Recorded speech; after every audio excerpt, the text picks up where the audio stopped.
भारत गौरव आचार्य श्री पुलक सागर जी गुरुदेव के प्रवचन और लेटेस्ट धार्मिक भजन व कार्यक्रम निशुल्क देखने व सुनने के लिए हमारे YouTube चैनल जीन शरणम मीडिया को आज ही सब्सक्राइब करें और सबसे पहले देखने के लिए बेल आइकन पर क्लिक जरूर करें। तो ये प्रेम, ये दुनिया 4 दिन भी जीने लायक ना बचेगी।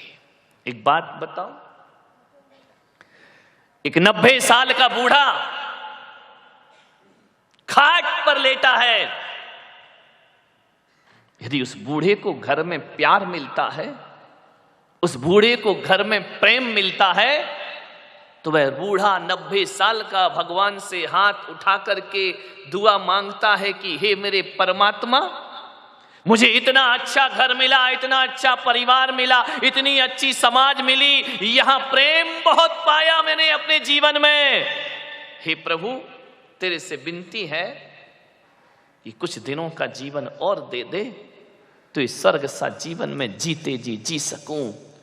और एक बात और स्मरण में रखना, यदि प्रेम होता है तो 90 साल का बूढ़ा जीने की दुआ मांगता है, और घर में प्रेम ना हो तो 20 साल का जवान भी आत्महत्या करने के लिए तैयार हो जाया करता है। वह भी कहता है कि जीवन किस काम का, मुझे तो ऐसे जीवन को खत्म कर देना चाहिए, सुसाइड करने को तैयार है। ध्यान रखना, पैसों की वजह से लोग सुसाइड नहीं करते हैं, प्रेम के अभाव में लोग आत्महत्या करते हैं।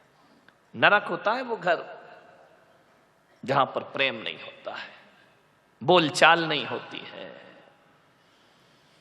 प्रेम का व्यवहार मिल जाए तो आत्महत्या करने वाला भी आत्महत्या के विचार छोड़ दिया करता है। प्रेम होना चाहिए।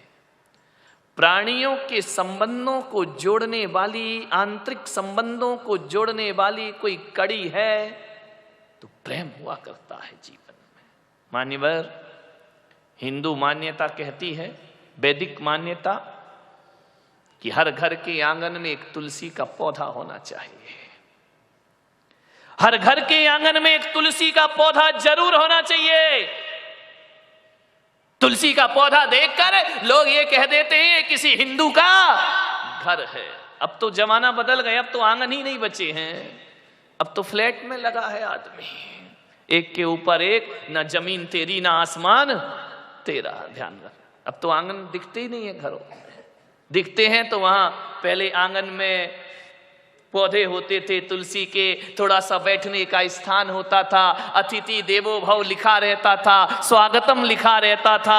आजकल तो मामला बिल्कुल गड़बड़ है। आज तो पहले लिखा रहता था अतिथि देवो भव, पहले लिखा रहता था स्वागतम। आज घरों में देखता हूं, मैं निकलता हूं तो वहां लिखा रहता है सावधान, यहां कुत्ते रहते हैं।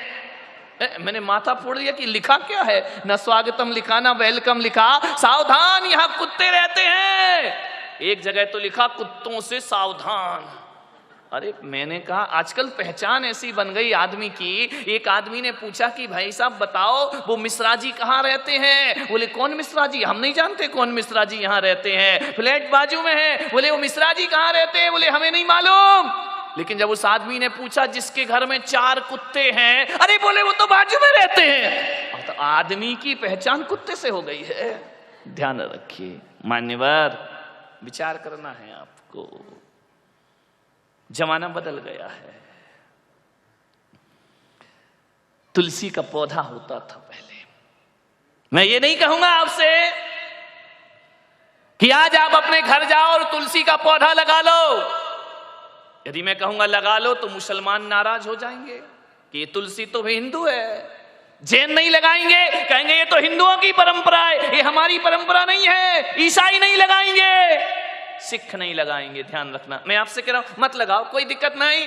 जिनके घरों में लगा है अच्छी बात है, नहीं लगा तुम्हारी मर्जी। ध्यान रखना, मेरा कोई आग्रह नहीं है, लेकिन एक आग्रह तो मैं आपसे करूंगा, एक तो मैं आपसे निवेदन करूंगा, एक तो मैं आपसे अपेक्षा रखूंगा कि तुम्हारे घरों के दरवाजे में, आंगन में तुलसी का पौधा हो या ना हो, लेकिन ये पुलक सागर आपसे कहता है कि चाहे हिंदू हो, मुसलमान हो, सिख हो, जैन हो, पारसी हो, किसी भी मजहब का आदमी हो, अरे आपके घर में यदि तुलसी का पौधा नहीं है तो कोई बात नहीं, लेकिन आज मेरे प्रवचन के बाद यहां से जाना, और जो प्रवचन में नहीं आए वो टीवी से सुन रहे हैं, तुम्हारे घर में तुलसी का पौधा हो या ना हो, अरे प्रेम का एक पौधा हर आंगन में होना चाहिए। मुसलमान भी लगा सकता है, जैन भी लगा सकता है, हिंदू भी लगा सकता है, एक प्रेम का पौधा लगाओ।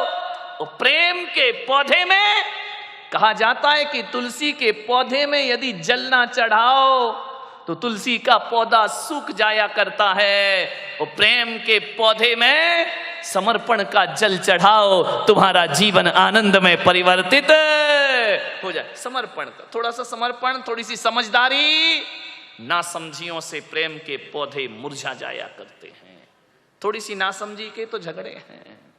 समझदारी रखिए, घर में आनंद ही आनंद बरसेगा। मान्यवर विचार करना, मुसलमान इंतजार करता है कि ईद कब आएगी, कब गले मिलेंगे।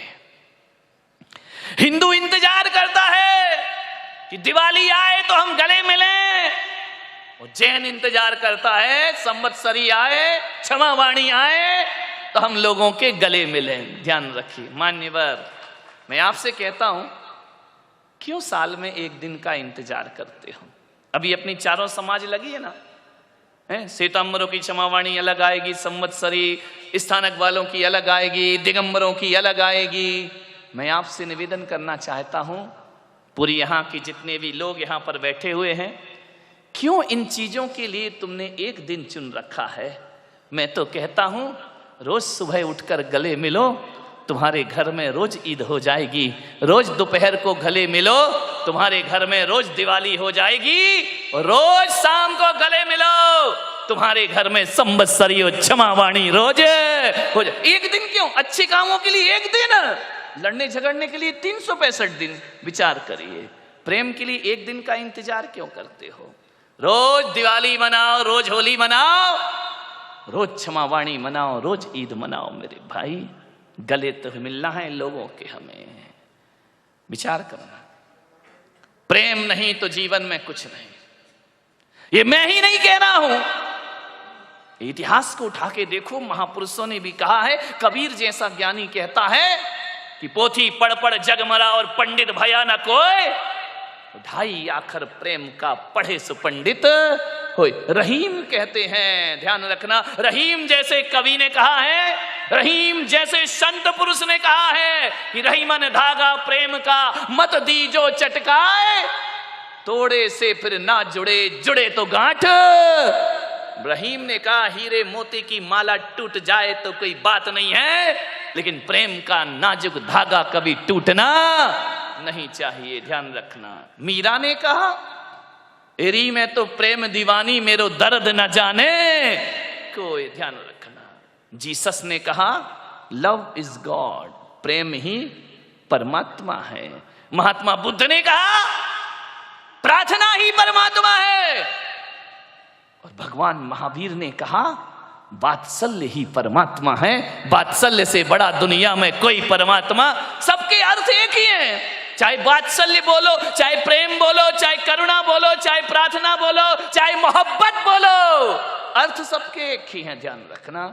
सबने शब्दों को थोड़ा अलग अलग चुना है, और मैं तो आपसे इतना ही निवेदन करता हूं कि जीवन में कुछ करो या ना करो, 3 महापुरुषों की शिक्षाएं मान लो, तुम्हारे घर को स्वर्ग बनने में ज्यादा देर नहीं लगेगी। 3 महापुरुष, भगवान महावीर, महात्मा बुद्ध और जीसस। ध्यान रखना, ये 3 महापुरुष, इन्होंने जो संदेश दिए हैं, जीसस ने कहा लव इज गॉड, ध्यान रखना। बुद्ध ने कहा प्रार्थना करो, महावीर ने कहा वात्सल्य भाव रखो। तीनों को यदि देखो, कभी चिंतन करना, विचार करना, हमारा परिवार, हमारा घर 3 लोगों से जुड़ करके चलता है। एक तो हमारे घर में वो होते हैं जो हमसे बड़े होते हैं, बुजुर्ग होते हैं। एक हमारे घर में वो हैं जो हमसे बड़े हैं, बुजुर्ग हैं। दूसरे वो हैं जो हम उम्र के हुआ करते हैं, और तीसरे वो होते हैं जो हमसे छोटे हुआ करते हैं। जिंदगी इन 3 के अलावा चौथे के पास तो जाती नहीं। या तो हमारा जीवन का संबंध अपने से बड़ों से बनेगा, या बराबर वालों से बनेगा, या अपने से छोटों से बनेगा। तीनों महापुरुष ध्यान रखना, प्रार्थना का संबंध जो बुद्ध ने दिया है, प्रार्थना का संबंध अपने बड़ों के बीच में रखना चाहिए। प्रार्थना जब भी होती है छोटे और बड़ों के बीच का रिलेशन बनाती है। प्रार्थना बड़ों से की जाती है, प्रेम हम उम्र वालों से की जाती है। घर में बुजुर्ग हैं, दादा दादी हैं, उनसे प्रार्थना के संबंध रखो, रिक्वेस्ट करो। ध्यान रखना, कोई भी बात कराना है और अपने से जो हम उम्र हैं उनसे प्रेम का संबंध रखो, वहां जीसस खड़े दिखाई देंगे। और अपने से छोटों के प्रति वात्सल्य रखो, वहां भगवान महावीर खड़े। तीन लोग, ध्यान रखना, तीन संदेश। मैंने एक दिन सोचा कि भगवान महावीर ने अलग से शब्द क्यों लिया। ये वात्सल्य शब्द जैनियों का है, ध्यान रखना। भगवान महावीर ने कहा वत्सल्य अंग सजा जो ध्यावे सो तीर्थंकर पद। वात्सल्य अंग जो धारण करता है वो तीर्थंकर पद को प्राप्त कर लिया करता है। मैंने कहा महावीर ने प्रेम को क्यों नहीं चुना। जैन दर्शन में प्रेम शब्द नहीं है। किसी भी आगम को उठा के देखो, वहां अहिंसा शब्द तो मिलेगा, वहां वात्सल्य शब्द तो मिलेगा, प्रेम नहीं मिलेगा। प्रेम तो जीसस के पास है। मैंने सोचा, मैंने अपने भगवान महावीर से पूछा कि भगवान आपने प्रेम शब्द क्यों नहीं चुना। महावीर ने कहा नहीं, यदि मैं प्रेम शब्द को चुनूंगा तो ये जो पीढ़ी है ना 21वीं सदी की, ये वासना को प्रेम समझ बैठेगी। ये समझेगी कि जो वासना है वही परमात्मा है। नहीं, महावीर थोड़े दूरदृष्टि थे। उन्होंने कहा वासना नहीं है तो प्रेम ही। लेकिन महावीर ने कहा वासना रहित प्रेम करो, मोह विहीन प्रेम करो। महावीर के दर्शन, महावीर के सूत्र समझिए। भगवान महावीर ने कहा यदि मैं प्रेम शब्द को धर्म बता दूंगा तो सारी दुनिया वासना में डूब जाएगी। महावीर ने कहा नहीं, प्रेम मेरा वासना वाला नहीं, मेरा प्रेम तो निर्वासना का है, मेरा प्रेम तो मोह विहीन है। कैसा प्रेम करें? तो भगवान महावीर ने हमें उदाहरण दिया, गाय और बछड़े की तरह प्रेम करो। मैंने कहा मां भगवान, इंसान को समझाने के लिए जानवर का उदाहरण क्यों दे रहे हो? ये तो इंसान है ना, कैसा प्रेम करें? बोले गाय बछड़े की तरह। बाहरी आदमी की जिंदगी, अब तुझे समझाने के लिए महापुरुषों को पशुओं के उदाहरण देना पड़ते हैं, जानवरों के उदाहरण देना पड़ते। कितना स्तर गिर गया इस आदमी का। मान्यवर, आज तक किसी पशु को इंसान का उदाहरण नहीं दिया गया होगा, लेकिन हर इंसान को पशु का उदाहरण। मैंने कहा भगवान, इंसान का उदाहरण क्यों नहीं दे रहे हो? आप ये बोल दो ना कि मां बेटे की तरह प्रेम करो। महावीर ने कहा नहीं, गाय बछड़े की तरह प्रेम करो। मैं चिंतन कर रहा था, सोच रहा था गाय बछड़ा क्यों लिया, मां बेटा क्यों नहीं बोला? बोले इसलिए कि इंसान की मां भी यदि अपने बच्चे से प्यार करती है ना, अपने बच्चे को दूध पिलाती है, तो इतना तो अपने मन में रखती है कि आज मैं जिसे दूध पिला रही हूं, कल बुढ़ापे में ये मेरी लाठी बनेगा, ये बुढ़ापे का सहारा बनेगा, ये बुढ़ापे में मुझे पानी पे। इतना स्वार्थ तो इंसान की मां रखती है, ध्यान रखिए। लेकिन मेरे भाई, इंसान की मां ने बुढ़ापे का सहारा तो समझा, लेकिन किसी गाय ने अपने बछड़े को बुढ़ापे का सहारा नहीं समझा।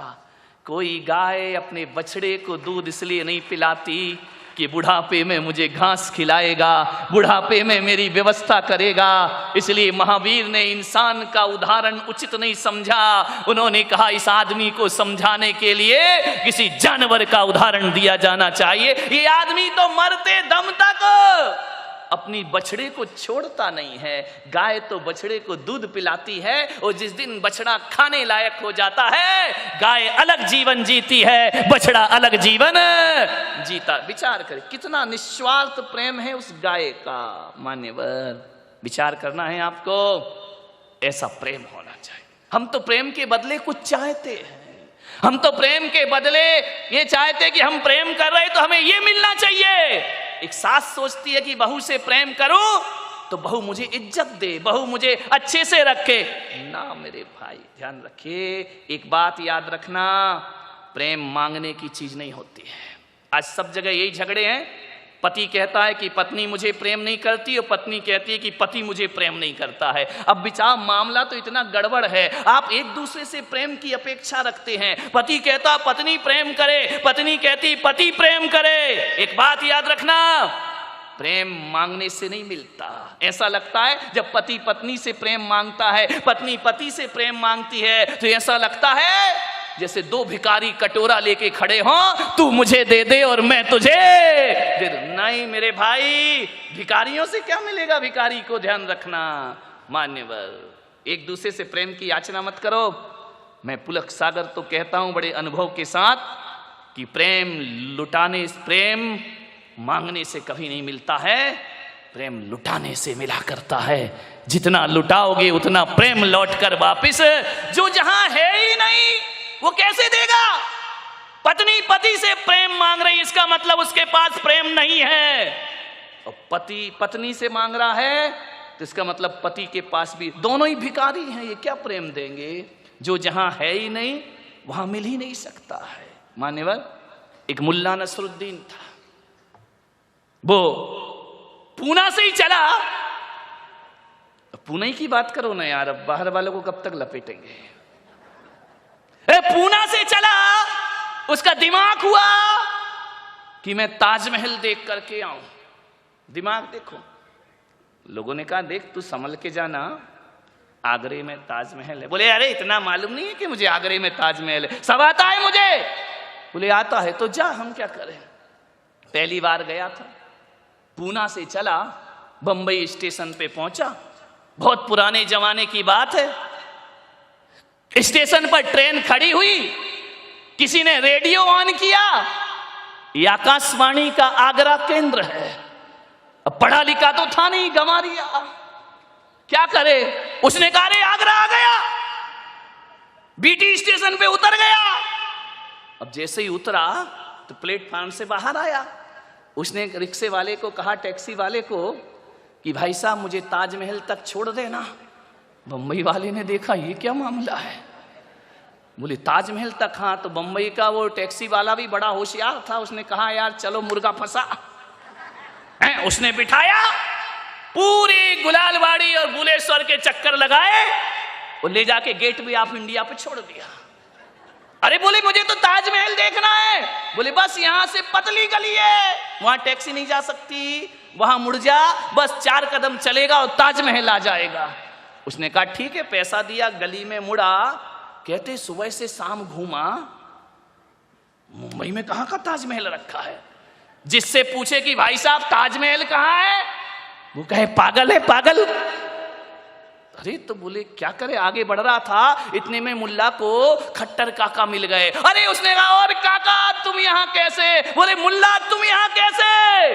बोले यार सुबह से ताजमहल ढूंढ रहा हूं, अभी तक नहीं मिला है, तुम कैसे आए यहाँ पर। बोले पागल, तू ताजमहल ढूंढ रहा है, मैं 2 दिन से कुतुब मीनार ढूंढ रहा हूं। आदमी का दिमाग तो देखो, एक ढूंढ रहा है ताजमहल, एक ढूंढ रहा है कुतुब मीनार, बैठे मुंबई में। ध्यान रखिए मान्यवर, जो जहां है वो वहां कभी प्राप्त, जो जहां है ही नहीं वो कैसे प्राप्त होगा। तुम दूसरों से प्यार मांगते हो, अरे किसी के पास प्यार नहीं है।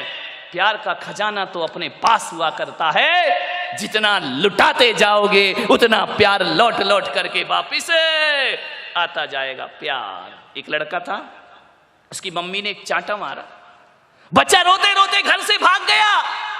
और जैसे ही भागा एक खंडर के पास पहुंचा जंगल में, बच्चे ने आवाज लगाई कि कोई मुझे प्यार नहीं करता है।